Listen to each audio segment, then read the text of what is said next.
आज मैं एक्सप्लेन करने वाला हूँ 2023 में आई मूवी एनिमल को। मूवी से जुड़ी सारी बातें मैं एक्सप्लेनेशन के बाद में करूँगा। उससे पहले आपको सुनाता हूँ इस फिल्म की कहानी।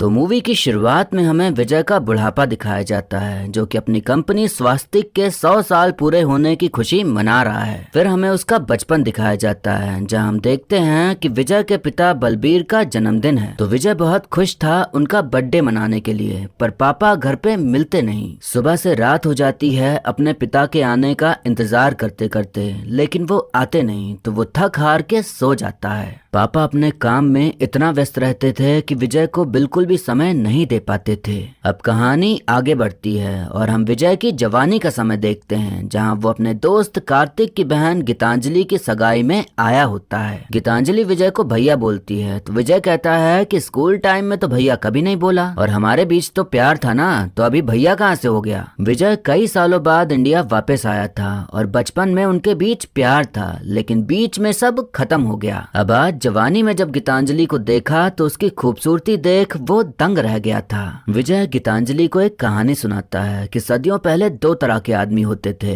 एक अल्फा और दूसरे बाकी सब। अल्फा यानी कि ताकतवर बंदे जो कि जंगल में घुसकर शिकार करके लाते थे, और बाकी मर्द यानी कि कमजोर बंदे सब में बांटते थे। औरतें खाना पकाती थीं और बच्चों और बाकी सबको खिलाती थीं, पर औरतें सिर्फ खाना नहीं पकाती थीं, वो ये भी चुनती थीं कि शिकारियों में से कौन सा मर्द उनके साथ बच्चे पैदा करेगा, कौन उनके साथ रहेगा, सोएगा, प्यार करेगा, कौन उनके बच्चों को सुरक्षित रखेगा सभी से। ये सब कुछ औरतें डिसाइड करती थीं। तब ये मम्मी पापा, धर्म, जाति, पढ़ाई लिखाई, नौकरी कुछ नहीं था। अगर तुम वहां होती तो किसे चुनती, अल्फा को या जिससे तुम्हारी शादी होने वाली है उसको? तो गीतांजलि कहती है अल्फा को। विजय कहता है कि वही तो, जब सारी औरतें ताकतवर मर्दों को चुनने लगी तो कमजोर मर्द जलने लगे। इच्छा और वासना तो उन बेचारों की भी होती है ना। तब पैदा हुई कविताएं। मैं तेरे लिए चांद ले आऊंगा, 7 समुंदर पार कर जाऊंगा, ये करूंगा वो करूंगा। कुछ नहीं करते ये लोग, करते हैं तो बस अल्फा। विजय ये कहानी बताते हुए ये बताना चाहता था कि जिससे तुम्हारी शादी हो रही है वो कमजोर मर्द है, और मैं अल्फा हूँ जो कि तुम्हारी सभी इच्छाओं को पूरा करेगा, तुम्हें सुरक्षित रखेगा, इसलिए मुझसे शादी करो। अब अगले दिन पिताजी का जन्मदिन होता है, तो विजय अपने बाल कटवा लेता है क्योंकि पापा को छोटे बाल पसंद थे। पापा कहते हैं कि तुम बड़े बाल में भी सही लगते थे। तो विजय कहता है कि कोई बात नहीं पापा, मैं फिर बढ़ा लूंगा। विजय की 2 बहनें भी थीं, रूप और बड़ी बहन रीत। रीत की शादी हो चुकी थी वरुण नाम के लड़के से, जो कि विजय को बिल्कुल नहीं पसंद था, और न ही वरुण विजय को पसंद करता था। वरुण विजय को हमेशा उंगली किया करता था ताकि वो अपने पापा की नजरों में बदतमीज और बिगड़ाल बना रहे। रूप की वरुण के छोटे भाई से शादी की बात चल रही थी, तो विजय रूप से कहता है कि ये लड़का तुम्हारे लिए ठीक नहीं है। रीत की जब शादी हुई थी तब मैं छोटा था, वरना उसकी शादी होने ही नहीं देता, क्योंकि वरुण बिल्कुल भी अच्छा इंसान नहीं है, पर तुम वो गलती ना करो तो बेहतर रहेगा। वरुण और विजय के बीच झगड़ा हो गया था, जो कि पापा को पता चल जाता है। तो वो विजय को कहते हैं कि जाओ उससे माफी मांगो, पर वो अपने जिद पर अड़ा था कि गलती मेरी नहीं उसकी है। अब यहाँ पर एक फ्लैशबैक दिखाया जाता है कि जब रीत कॉलेज में थी तो कई बच्चे उसकी रैगिंग करते थे। तो ये बात जब विजय को पता चली तो वो गुस्से से कॉलेज पहुंच गया। सीनियर्स उस वक्त भी मजाक बनाने में लगे हुए थे कि ये बच्चा क्या ही कर लेगा। तो उनकी बोलती बंद करने के लिए विजय सीधा बंदूक ही ले आता है, जिसे देख सबकी हवा टाइट हो जाती है। रीत उस पर बहुत गुस्सा आती है कि बंदूक लेके चले आए, तुम पागल हो क्या, गुंडे बनोगे तुम। वो घर जा ही रहे थे कि तभी दूसरे सीनियर्स चले आते हैं उन्हें परेशान करने। तो विजय अपनी गाड़ी से टक्कर मार उन सबको जख्मी कर देता है। जब ये सब कुछ पापा को पता चलता है तो वो विजय को खींच के 3-4 थप्पड़ लगाते हैं और कहते हैं कि हमारे घर एक क्रिमिनल पैदा हो गया है। विजय कहता है कि 2 दिन से दीदी की रैगिंग चल रही थी और पापा के पास टाइम नहीं है, तो मुझे तो कुछ करना ही था ना। ये देखते हुए पापा विजय को बोर्डिंग स्कूल भेज देते हैं। कहानी वर्तमान में आती है, जहाँ विजय देखता है कि उसकी बहन दुखी है, तो सिर्फ उसके लिए वरुण से जाकर माफी मांग लेता है। पापा विजय से कहते हैं कि वरुण बिजनेस जानता है, मेहनती है, इसलिए मैंने सारी जिम्मेदारी उसे सौंपी, तुम्हें नहीं। विजय कहता है कि मुझे स्वास्तिक में कोई हिस्सा नहीं चाहिए, और हाँ, असली बेटा तो आपका वही है ना, मैं तो आपका बास्टर्ड बेटा हूँ। ये सुनकर पापा उसे खींच के एक थप्पड़ मार देते हैं। तो विजय कहता है कि हम दोनों साथ में एक घर में तो क्या, एक देश में भी नहीं रह सकते। विजय घर से निकल ही रहा था कि तभी गीतांजलि आ जाती है। विजय की बातें गीतांजलि के दिमाग में घुस गई थीं और वो चली आई अपनी शादी तोड़ घर छोड़ अल्फा के पास उसके साथ रहने। विजय गीतांजलि को पापा से मिलवाने जाता है, पर पापा उस पर ध्यान भी नहीं देते, जैसे वो हो ही ना।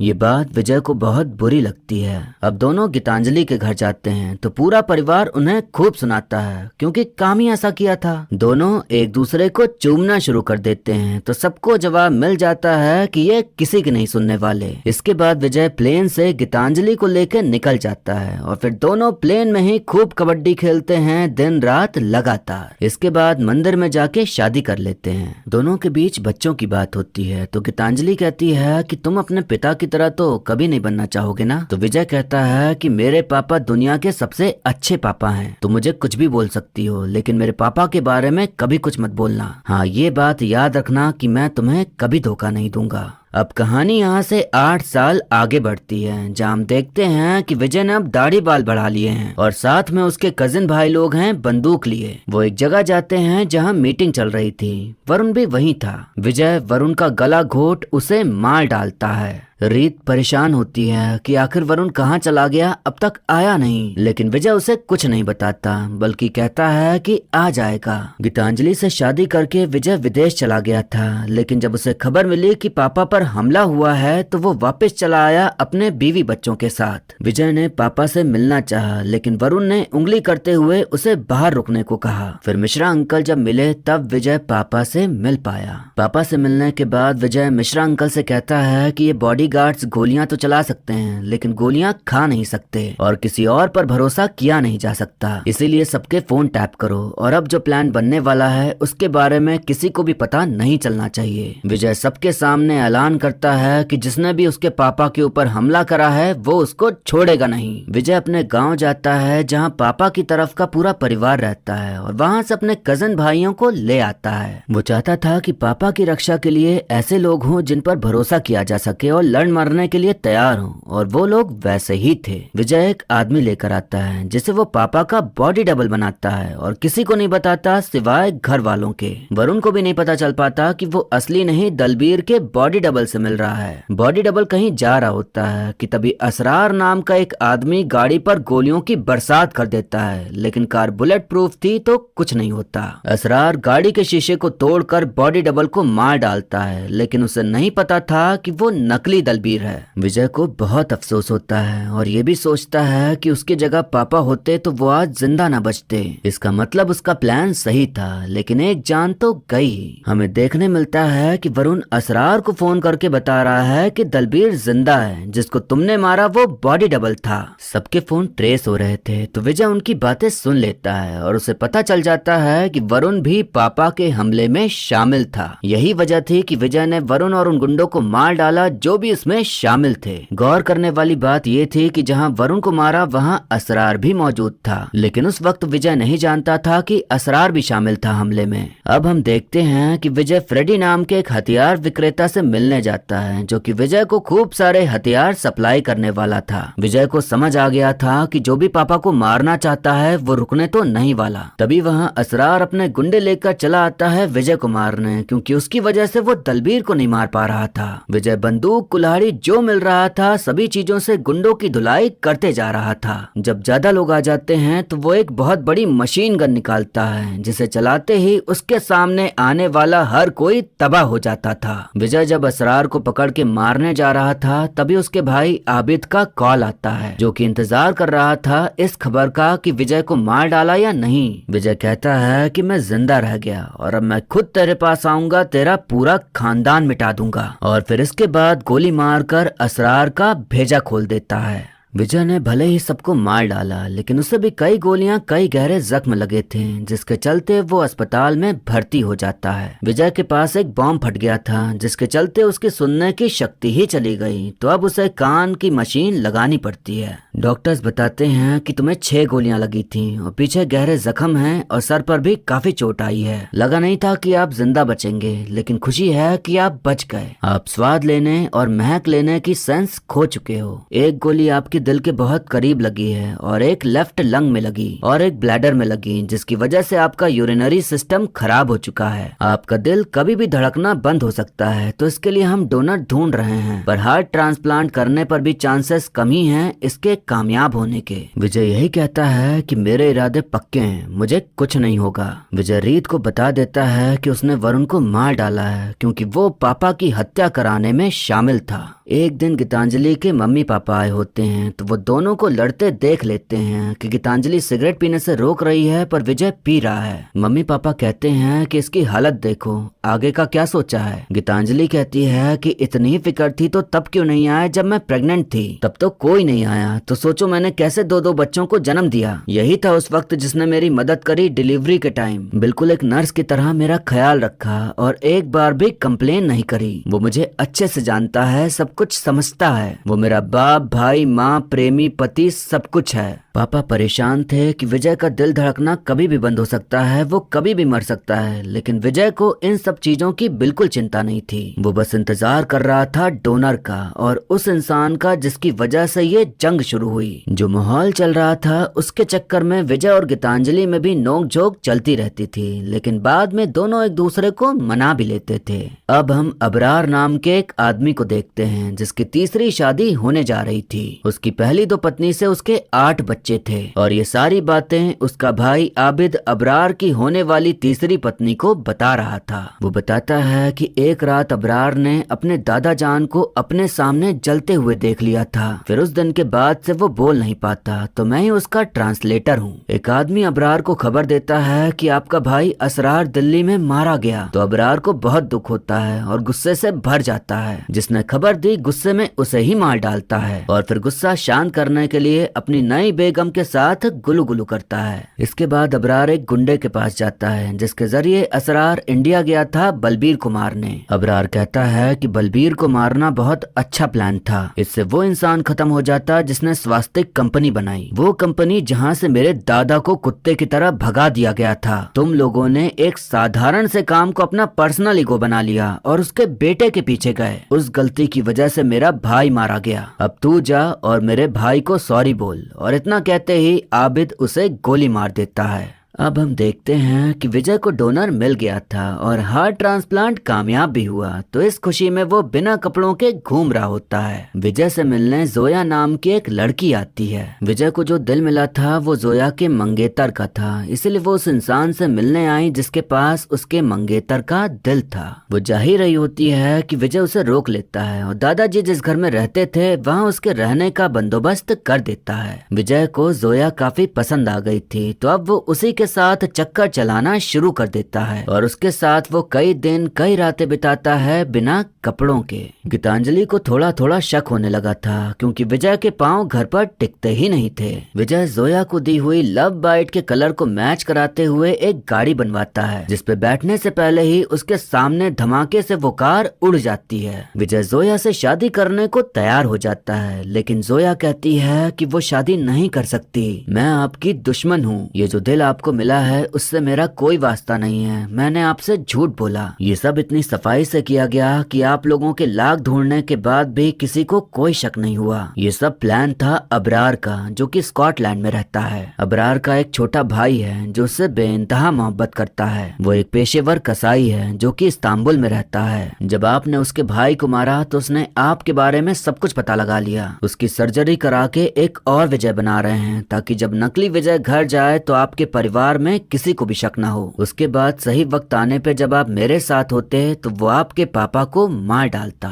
मरते हुए बलबीर सिंह के होठों पर एक ही सवाल होता कि जो बेटा उनके लिए जान दे सकता है उनकी जान क्यों ले रहा है। उसके बाद वो फिर तुम्हारे पूरे परिवार को मार डालता और सब सोचते कि तुमने सबको मारा। शायद जो अभी धमाका हुआ वो अबरार नहीं कराया होगा आपको मारने के लिए। विजय कहता है कि वो धमाका तेरा मुंह खुलवाने के लिए था, पहले दिन से मुझे पता था कि तू कौन है। विजय जितना प्यार दिखा रहा था जोया के ऊपर वो सब नाटक था सच उगलवाने के लिए, लेकिन जोया को वाकई में प्यार हो गया था। विजय कहता है कि अगर सच में प्यार है तो मेरे जूते चाट। जोया ऐसा करने के लिए आगे बढ़ने लगती है तो विजय वहाँ से चला जाता है। उसे लगा कि नाटक कर रही है पर उसे सच में प्यार हो गया था, तो वो सबसे कह देता है कि वो जहाँ जाना चाहती है उसे वहाँ भेज दो इज्जत के साथ। दादाजी बताते हैं कि हम 3 भाई थे। बड़ा भाई तो गांव में ही रुक गया। मैं और मेरा छोटा भाई दुनिया फतेह करना चाहते थे। हमने मिलकर स्वास्तिक स्टील कंपनी शुरू करी, लेकिन कुछ साल बाद उसकी नीयत खराब हो गई। बार बार धोखा खाने के बाद मुझे उसे स्वास्तिक से निकालना पड़ा। इसी बदनामी की वजह से उसने अपने परिवार को लेकर देश छोड़ दिया और कुछ साल बाद खबर मिली कि उसने अपने आप को आग लगाकर खुद अपनी जान ले ली। जब दलबीर ने स्वास्तिक संभाला तो उसका बेटा यानी कि अबरार का पिता आया था स्वास्तिक में अपना हिस्सा मांगने। दलबीर कहते हैं कि अगर भाई होने के नाते मदद मांगता तो शायद मैं मना नहीं करता, लेकिन उसका स्वास्तिक पर कोई हक नहीं। अबरार के बाप ने अपना मजहब बदलकर 3-4 शादियां की और उसके फिर कई बच्चे हुए अलग अलग बीवियों से। अबरार उसका बड़ा बेटा है और तेरा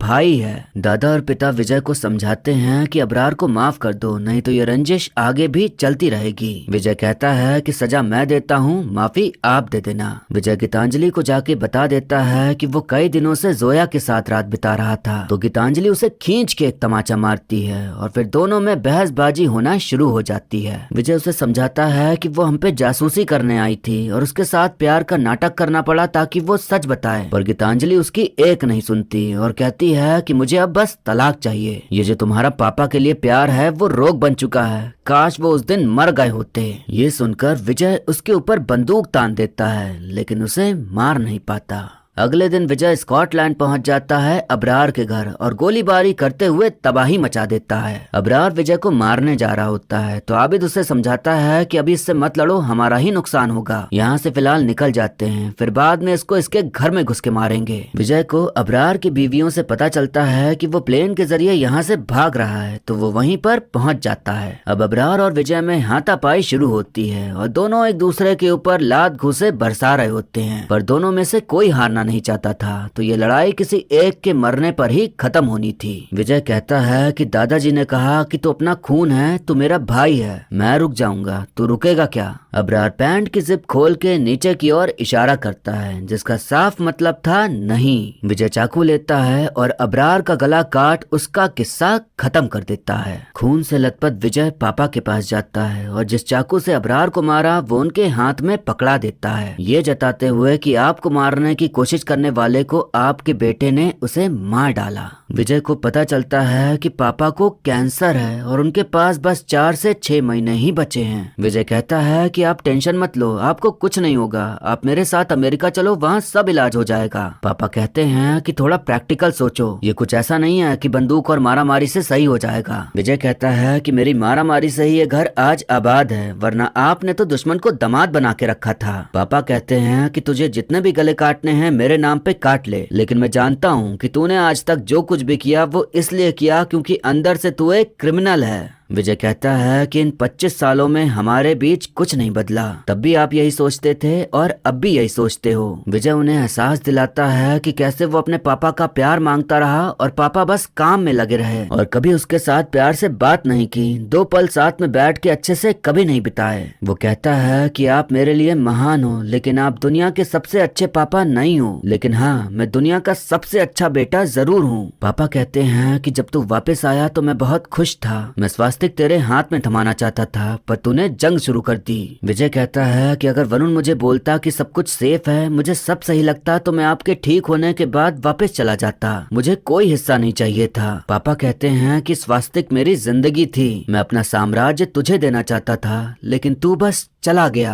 8 साल मैंने तुझसे बात नहीं की तो तू भी तो मुझसे बात कर सकता था। तेरी माँ तुझसे बात करती थी, तेरे बारे में सबको सब कुछ पता था सिवाय मेरे। बास्टर्ड बेटा हूँ आपका, ये कहा था तूने। मैं तुम्हारा बाप हूँ और तू मेरा बेटा है, ये कोई खेल नहीं है। विजय कहता है कि आपको तो वैसे भी मेरे बारे में कुछ नहीं पता कि मैं कहाँ पढ़ा और क्या किया, मेरी भी यही शिकायतें हैं, लेकिन छोड़ो, आप जीत जाओगे। मैं शिकायतें करने बैठा तो उससे पहले आप मर जाओगे, हमेशा की तरह मेरी पूरी बात सुने बिना। पापा कहते हैं कि मुझसे गलती हो गई, तुझे अपने से दूर नहीं भेजना चाहिए था, सब कुछ छोड़कर तुझसे बात करनी चाहिए थी, बाप बनकर नहीं बल्कि एक दोस्त बनकर। मेरी सजा यही है कि ना मुझे अफसोस करने का हक है ना वक्त, पर फिर भी तू मुझे कभी माफ मत करना, बस उसे याद रखना जिसे तू चाहता है। अगले जन्म तू पापा और मैं तेरा बेटा, और वो हर एक गलती जो मैंने की तू मत करना। उसके अगले जन्म में मैं फिर से पापा और तू मेरा बेटा, फिर देखना मैं तुझसे कितना प्यार करूंगा।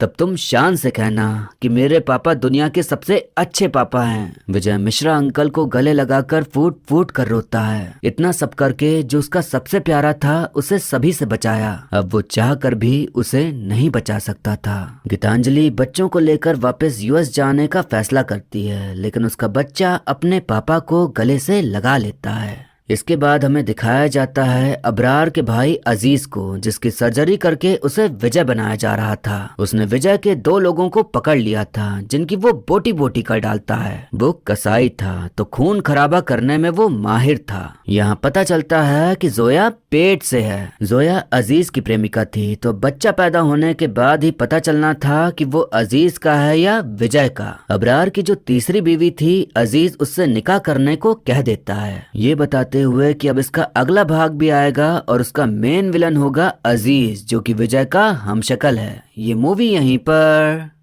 खत्म हो जाती है। तो दोस्तों, फिल्म का जो नाम है फिल्म में वही सब है, या कह लें कि जैसे जानवर रहते हैं वैसे ही सभी किरदार अपनी टेरिटरी बचाने, अपने लोगों को बचाने के लिए कुछ भी कर जाने को तैयार हैं, फिर वो चाहे सही हो या गलत। जैसे जानवर को सही गलत का फर्क नहीं पता होता जब बात आती है अपने परिवार को बचाने की, वैसे ही इसमें भी एक किरदार है विजय, जिसे नहीं मतलब कि वो क्या गलत कर रहा है क्या सही, वो बस अपने लोगों को सुरक्षित रखना चाहता है, फिर भले उसके द्वारा किए जा रहे काम समाज में गलत कहे जाते हों। विजय हमारी नजरों में, कानून की नजरों में, हर किसी की नजरों में गलत है, लेकिन जैसे ही हम ये सोचते हैं कि अगर हमारे परिवार को कोई नुकसान पहुंचाना चाहे तो हम क्या करेंगे, तो तुरंत आपको लगेगा कि विजय सही है। जब बात परिवार की आती है तो सही गलत सब किनारे हो जाता है और लगता है कि हम क्या ना कर जाएं जिससे कि किसी को कुछ ना हो। तब हमें अपनी भी चिंता नहीं रहती, किसी से भी भिड़ जाते हैं पूरी ताकत के साथ। ये तो हो गई ऊपर ऊपर की बात। अब बात करते हैं कि विजय इतना घातक जानवर क्यों बनता चला गया। मुझे लगता है कि बैड पेरेंटिंग की वजह से उसे कभी भी अपने पापा का प्यार नहीं मिला, और जो चीज हमें नहीं मिलती हम उसी के पीछे पड़ जाते हैं। वो हर वक्त तड़पता रहता था कि पापा 2 पल के लिए उसके साथ रहें, उससे बातें करें। कुछ होता तो वो उस चीज को सही करने में जुट जाता, फिर चाहे जैसे हो। उसे लगता था कि पापा खुश होंगे देख के कि मैंने सब सही कर दिया, लेकिन वो ये भूल जाता था कि सब कुछ सही करने का उसने जो तरीका अपनाया वो गलत है, जिस चीज से उसके पापा ने उसे खुद से और दूर कर दिया। उसने पापा का अटेंशन पाने के लिए सब कुछ किया, पर उसे कभी मिला नहीं। पापा को आखिर में जो अफसोस हो रहा था कि वो बैठ के बात करते बाप की तरह नहीं दोस्त की तरह, तो हाँ शायद विजय इतना हिंसक नहीं बनता। ये कोई ऐसी कहानी नहीं है जो हमें सिर्फ फिल्म में देखने मिले, बल्कि ये कहानी आपको कई घरों में देखने मिल जाएगी, जहाँ बेटा तड़पता रह जाता है अपने पापा के प्यार के लिए, लेकिन पापा बस अपने में ही व्यस्त रहते हैं। बच्चा देखता है कि पापा दूसरे बच्चों से तो बहुत अच्छे से बात करते हैं, लेकिन खुद के बच्चे से कभी सही से बात नहीं करते। पापा काम में इसलिए व्यस्त रहते हैं ताकि उनके बच्चों को कोई कमी ना महसूस हो, क्योंकि कुछ खुशियाँ पैसों से खरीद कर ही लोगों को खुशी दी जा सकती है। पापा की भी गलती नहीं है, उन्हें अपने बेटे से बहुत प्यार होता है, लेकिन बस जता नहीं पाते। समाज ने पापा का कैरेक्टर इतना सीनियर टाइप बना रखा है कि पापा लोग कभी अपनी फीलिंग्स को एक्सप्रेस ही नहीं कर पाते। बेटा बहुत कोशिश करता है अच्छी अच्छी चीजें करके पापा का अटेंशन पाने की, पर पापा चाह कर भी अपने अंदर की फीलिंग्स बाहर नहीं ला पाते, और फिर बेटे को फील होता है कि शायद पापा को मैं पसंद ही नहीं, मैं कुछ भी कर लूं पापा कभी खुश नहीं होंगे। यही सब मन में आने लग जाता है। इस चीज का कुछ नहीं किया जा सकता, ये रिश्ता ऐसे ही चलता है। शायद हम ही वो लास्ट जनरेशन है जो ये सारी फीलिंग फील कर पाते हैं, क्योंकि मुझे लगता है कि अब आगे चलकर सब फ्रेंडली पापा बनने वाले हैं। ऐसे कड़क और बच्चों को समय ना देने वाले पापा विलुप्त हो जाएंगे। वैसे एक बात ये भी है कि विजय भी तो अपने बच्चों के साथ अब वही कर रहा है जो उसके पापा ने उसके साथ किया। हमें कहीं नहीं दिखा कि विजय अपने बच्चों के साथ समय बिता रहा हो। उनके ऊपर भी तो इन सभी चीजों का असर तो पड़ेगा ही, और फिर क्या पता वो भी अपने पिता की तरह एनिमल बन जाएं। देखने वाली बात ये होगी कि विजय अपने बच्चों से क्या उम्मीद करेगा। क्या वो उन्हें मारकाट करना सिखाएगा या उन्हें बताएगा कि ये सब चीजें अच्छी नहीं होती। बाप के पर्सपेक्टिव से देखें तो कोई भी बाप ये नहीं चाहेगा कि उसका बच्चा ऐसे मारकाट करे और गुनाहों का देवता बन जाए। तो अगले भाग में ये पहलू भी दिखाएं तो अच्छा रहेगा। मूवी पर यह भी इल्जाम लगे कि इसमें औरतों को नीचा दिखाया गया है या उनका अपमान किया गया है या औरतों के किरदार को अच्छा नहीं दिखाया। मेरा मानना है कि इसमें ऐसा कुछ भी नहीं दिखाया गया है। विजय और गीतांजलि के रिश्ते की बात करें तो विजय ने गीतांजलि से 2 थप्पड़ खाए, वो भी अपनी गलती की वजह से। एक बार तब जब वो उसका ब्रा स्ट्रैप खींचकर उसको चोट पहुंचा रहा था और दूसरी बार तब जब उसने बताया कि वो जोया के साथ सोया। फिल्म में तो कहीं नहीं दिखा कि विजय ने गीतांजलि को मारा पीटा हो। हाँ, जब जब गीतांजलि ने पापा को गलत बोला तब तब विजय उस पर गुस्साया है। गीतांजलि खुद बताती है कि जब कोई नहीं था तब उसने ही उसका ख्याल रखा, उसने किसी की भी कमी महसूस नहीं होने दी। अगर वो लड़ते हैं, झगड़ते हैं, गाली गलौज करते हैं तो दोनों एक दूसरे के साथ करते हैं। ऐसा नहीं कि विजय डोमिनेटिंग है और गीतांजलि सब सहती रहती है। वो गुस्सा करता है तो ये भी गुस्सा करती है, वो चिल्लाता है तो ये भी चिल्लाती है, वो गाली देता है तो ये भी गाली देती है, वो मारता है तो ये भी मारती है। मारना तब गलत होता जब बेवजह मारो। अब विजय ने धोखा दिया था तो उसे मार खानी पड़ी और इस सीन में सब सेटिस्फाई भी हुए होंगे कि अच्छा हुआ उसे मारा। धोखा दिया था तो मार तो खाएगा ही ना। लेकिन अगर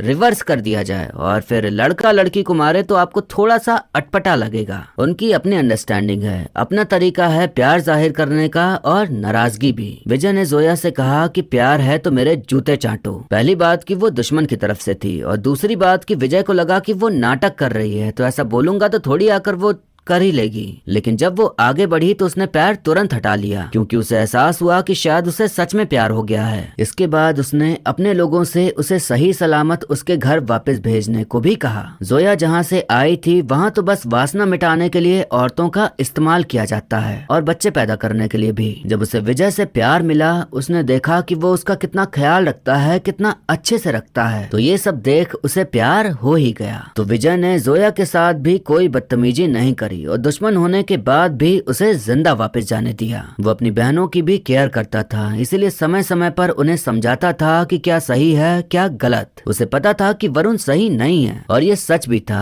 क्योंकि वरुण रीत के साथ अच्छे से नहीं रहता था। तो विजय अपनी बहनों का बस भला चाहता था, उन्हें कभी दब के रहने या घर पे रहने या पति की गुलामी करने को नहीं कहा, बल्कि हमेशा काम करने को मोटिवेट ही किया। तो कुल मिलाकर लोगों ने बस बातें बनाई हैं और वही बातें हर जगह फैल गईं और सबने सोचा कि मूवी में औरतों को गलत दिखाया गया है। मेरे एक दोस्त ने कल ही कहा कि एनिमल बेकार मूवी है। मैंने कहा कि खुद देखो और फिर बताओ कि क्या बेकार था। उसने देखा तो वो अब एक्साइटेड है कि अगला पार्ट कब आएगा। नहीं देखा था तब वो वही मान रहा था जो लोग बोल रहे हैं। देखने के बाद उसे समझ आया कि लोग कुछ भी बोलते हैं तो यही होता है। जितने भी लोग नेगेटिविटी फैलाते हैं चाहे वो किसी भी चीज से रिलेटेड हो, उसमें से आधे से ज्यादा लोगों को उस चीज की पूरी जानकारी ही नहीं होती। बस आस पास के लोगों ने बोल दिया अच्छा तो अच्छा, बुरा तो बुरा। ऐसे लोगों की खुद की कोई सोच ही नहीं होती। तो जब तक आप खुद उस चीज को जान ना लें, देख ना लें, तब तक उसे लेकर अपने मन में कोई भी विचार ना बनाएं। मूवी को A रेटेड सर्टिफिकेट मिला है, मतलब बच्चे नहीं देख सकते। तो इसका कोई सेंस ही नहीं बनता कि ऐसी मूवी देख के बच्चे बिगड़ जाएंगे। आप पेरेंट्स हो, आप खुद ध्यान रखो कि बच्चे क्या देख रहे हैं क्या नहीं। रही खून खराबे की बात, तो ये तो मूवी देखने से पहले हर कोई देखता है कि मूवी किस जॉनर की है। जिसे जो पसंद होता है वो वही देखता है। लेकिन अगर आपको खून खराबा नहीं पसंद और आप फिर भी देखने गए हो तो अब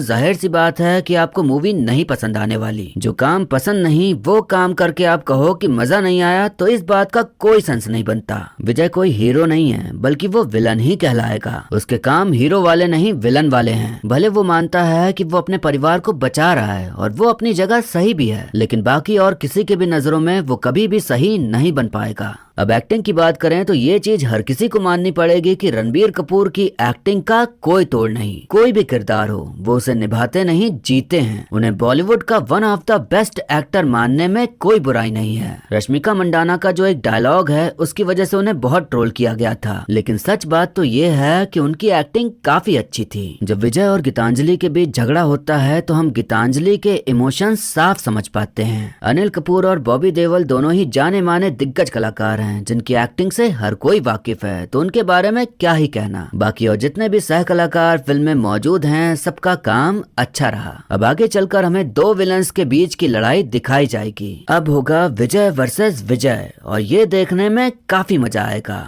तो अब वीडियो